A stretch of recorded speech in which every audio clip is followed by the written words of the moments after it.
Hello, my friends. Welcome to the English Diary podcast, where every word has a story, every sentence sparks emotion, and English feels like your own language. Today's topic is the secret to learning vocabulary that sticks, creative methods to remember new words forever. If you've ever tried to learn new words only to forget them a week later, you're not alone.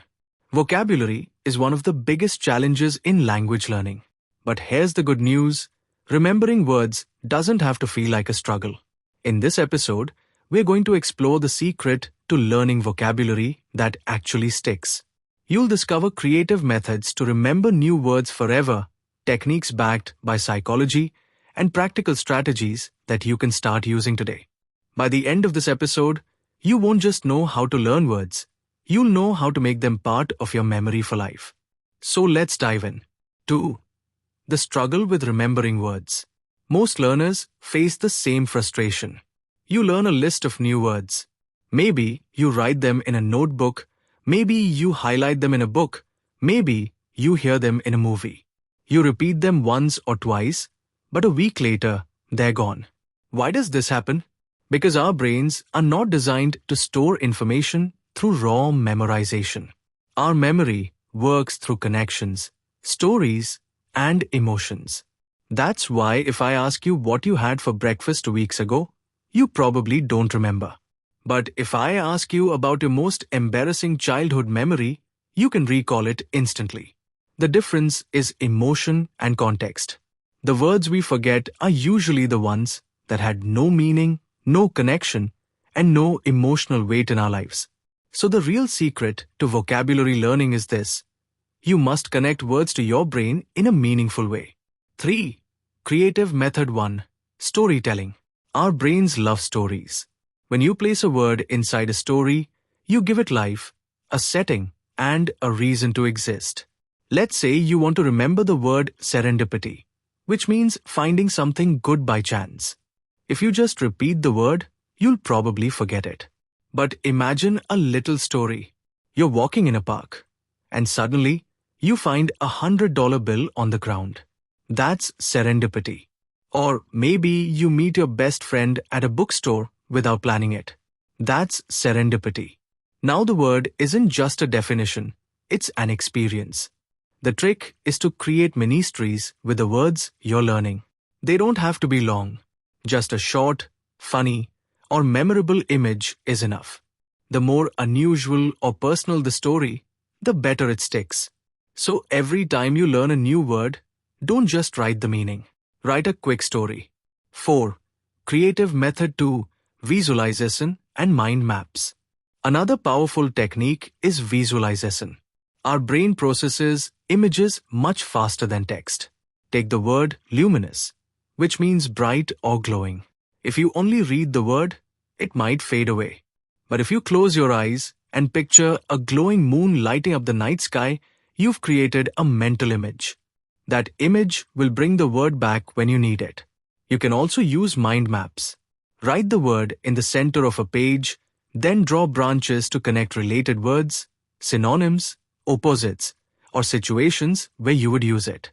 This creates a network in your memory instead of a single fragile note. The more connections you make, the stronger the memory becomes. 5. Creative Method 3. Spaced repetition. Now let's talk about a science-backed method, spaced repetition. The idea is simple. Instead of reviewing words once and forgetting them, you review them at increasing intervals. After 1 day, then 3 days, then a week, then 2 weeks. Each time you recall the word, the memory becomes stronger. Apps like Anki, Quizlet, or Memrise are built on this principle. But you don't need an app to use it. You can simply create flashcards and set a review schedule. The key is consistency. Spaced repetition prevents words from slipping out of your memory by bringing them back just before you're about to forget them. Think of it like watering a plant. A single bucket of water won't keep the plant alive forever. You need small, regular doses. The same is true for vocabulary. 6. Creative Method 4. Personal connection, emotions, and daily use. Words stick when they matter to you. If a word has no personal meaning, your brain doesn't care enough to store it. So here's the trick. Make every word personal. Suppose you learn the word tenacious, which means determined or persistent. Instead of just repeating tenacious means determined, connect it to your life. Maybe you remember a time when you worked day and night to pass an exam. That was a tenacious effort. Or maybe your friend kept calling until you finally answered. That's tenacity. By linking the word to your own experiences or emotions, you give it value. And when something has value, your brain keeps it. You can also try using new words to describe your feelings. Instead of saying I'm happy, say I'm elated. Instead of I'm tired, say I'm exhausted. This practice makes vocabulary part of your identity. 7. Creative Method 5. Word association games. Learning doesn't have to be serious all the time. In fact, the more fun you make it, the longer it lasts.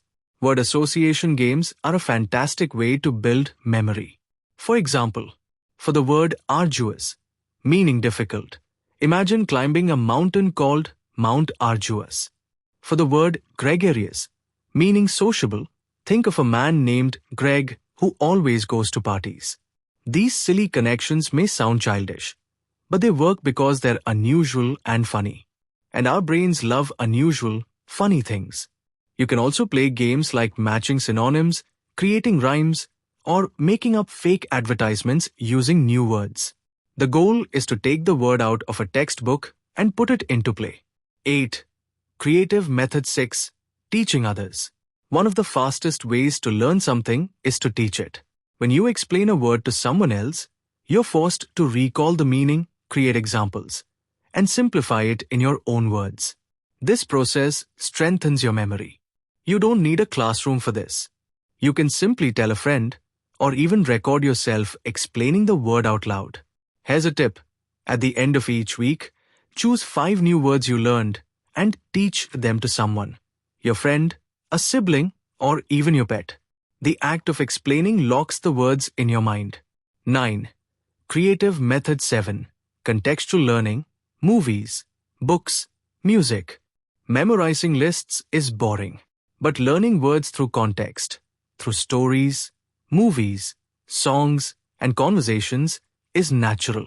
Think about how children learn their first language. They don't use flashcards.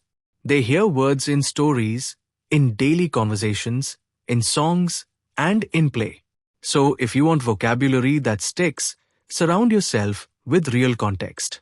Watch movies with subtitles. Read books at your level. Listen to music in the language you're learning.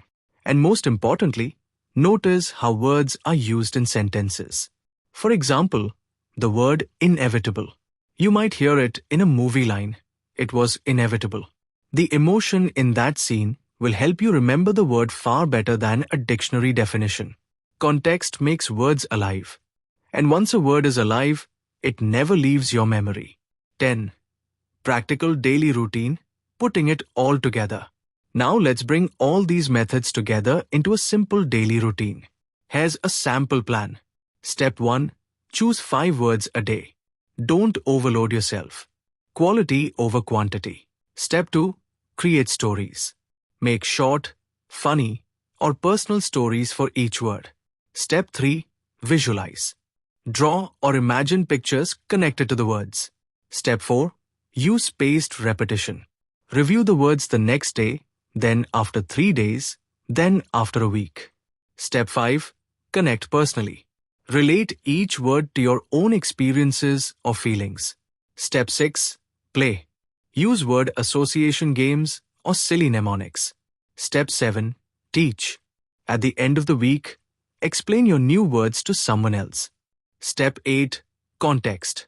Watch a short video or read a page of a book and spot the words in action. This routine doesn't take hours.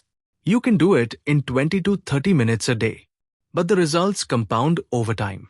Within months, you'll have hundreds of words in your active memory. Words you can use confidently in speaking and writing. 11. Motivational conclusion. Stick with it. Learning vocabulary isn't about memorizing endless lists. It's about making words part of your world through stories, images, emotions, games, teaching, and context. The secret to learning vocabulary that sticks is simple: connection. The more you connect with a word, the stronger it stays in your memory. So don't be discouraged if you forget sometimes. Forgetting is natural. What matters is returning to the word, playing with it, and making it yours. If you follow the methods we discussed: storytelling, visualization, spaced repetition, personal connection, word association, teaching, and contextual learning, you'll find that vocabulary isn't something to fear. It becomes a friend. And remember this: language is not about knowing every single word. It's about using the words you know with confidence. Each new word you truly learn is a tool that expands your ability to think, to express, and to connect with others. 12. Why traditional memorization fails. Let's take a moment to understand why the traditional way of memorizing doesn't work. Most people try to learn vocabulary by writing a list and repeating it over and over. For example, abundant, plentiful; diligent, hardworking; melancholy, sadness. They read it a few times, maybe even once before a test, and then forget it completely. The reason is simple: lists are lifeless. They don't create connections. They don't involve images, stories, or emotions.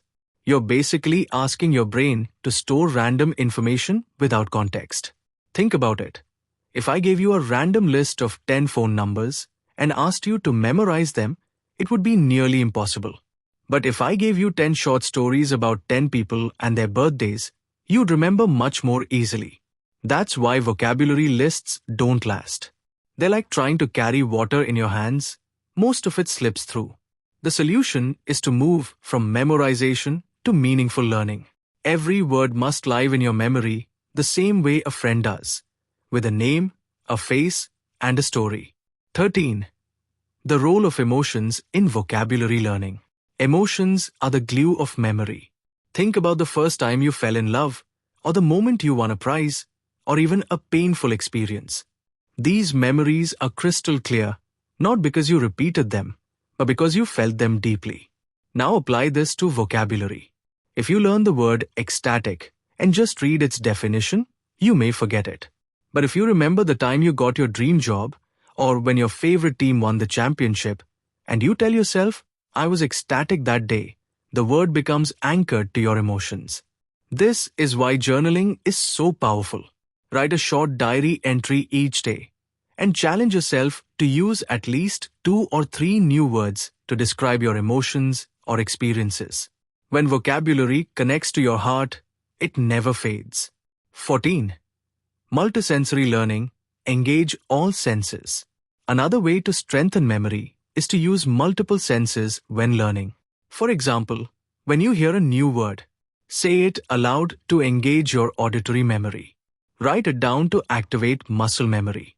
Draw a simple picture of it to use visual memory. Act it out with your body if possible. Take the word timid. Don't just read it. Say it out loud: timid. Write it 3 times.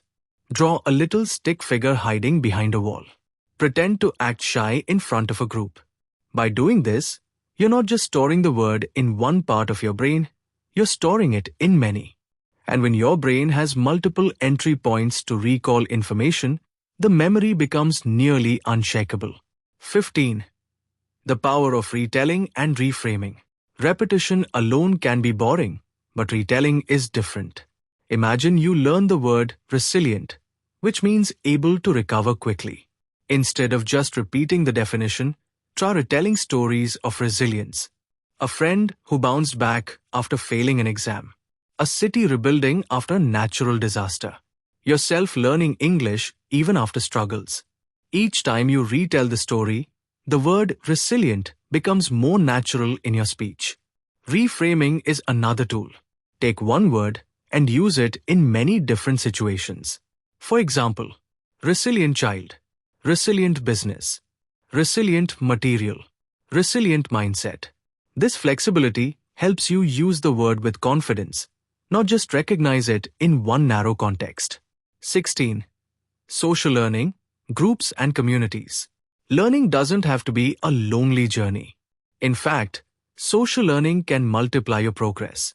Join a study group, an online community, or even a language exchange partner. Make a rule. Every session, each person brings 3 new words and teaches them to the group. This does 2 things. It makes you accountable. You know you have to explain the word, so you prepare better. It exposes you to words other people find useful, which you might never have chosen. You can even turn this into a fun challenge. For example, a Word of the Day challenge, where everyone tries to use the same new word in as many real-life sentences as possible during the day. Language grows best when it is shared. 17. Using technology the smart way.